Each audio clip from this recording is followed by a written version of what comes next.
In this video, we're going to show you how to replace the lower valence on a Alfa Romeo Giulia.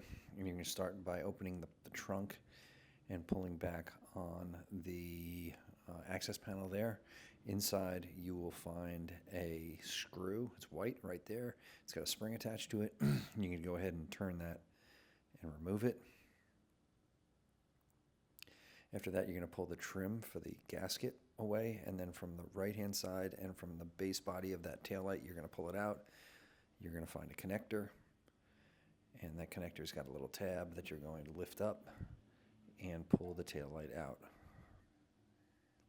On the other side, you'll find a little plastic pin. You can use a pry tool and pull that out. You can do the same as the other side and pull the gasket away from the body line for the trunk door, and you're going to pull the felt trunk liner out of the way so you can access the driver's side screw, which is hidden behind the trunk spring. And it's going to show you here in a second kind of where it is. You got to get your hand in under there, underneath the spring.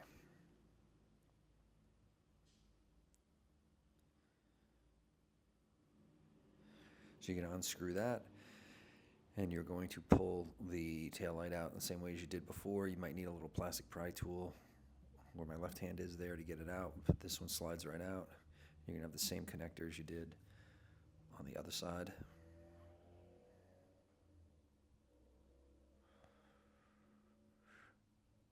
From there, you're going to look at the screws underneath. There's several T27s, which are the bigger screws, and then T25s. And you're going to be taking off that cover that covers the base of the exhaust. On the back side of that are three 10mm screws. You're going to take those out as well. I'm sorry, those aren't screws, those are nuts. On the inner side of the fender well, there are three T25 Torx screws, 3 on each side. You're going to go ahead and take those out as well. Here's a video of kind of how I'm doing it with a short 1/4-inch ratchet.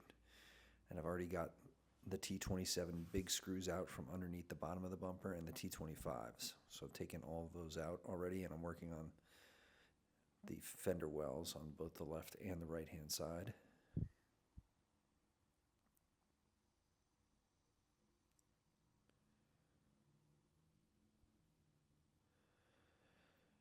From there, you'll find 2 T27 screws, 1 on each side, up in the upper corner of that fender, and that's where it attaches to the body. It's tough to show here, but they're T27s, just like that lower exhaust. From there, you're going to just pull it off, and it comes off and it snaps out of the way really easily. If you've got rear radar and park assist, there'll be 2 separate connectors there on the driver's side that you'll have to disconnect. From there, the bumper will fall down. Now, I have the sport bumper on here right now, but I wanted to show you, or the sport valence, but I wanted to show you how to do it. So in order to take your valence off, you're going to find underneath there 2 screws, 1 on each side, and they kind of go into the reflector. Here you can see those have been torn off. So it's 2 on each side, not 1 on each side. You're going to take those off, and you're going to pry your lower valence out of the way. Now, when you go to put this new one on, you're going to notice that those, where the screws went through, will contact where the new valence goes. You need to cut those tabs off, okay?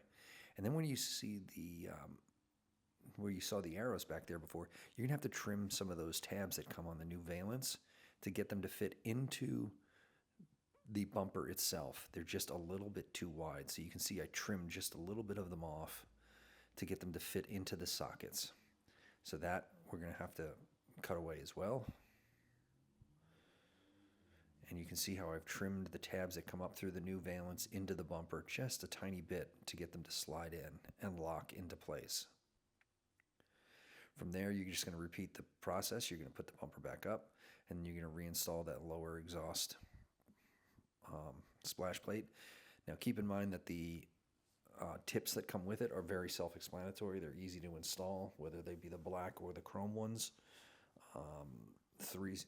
2 Torx screws and then 1 bolt, and it goes up there just fine. And that's pretty much it.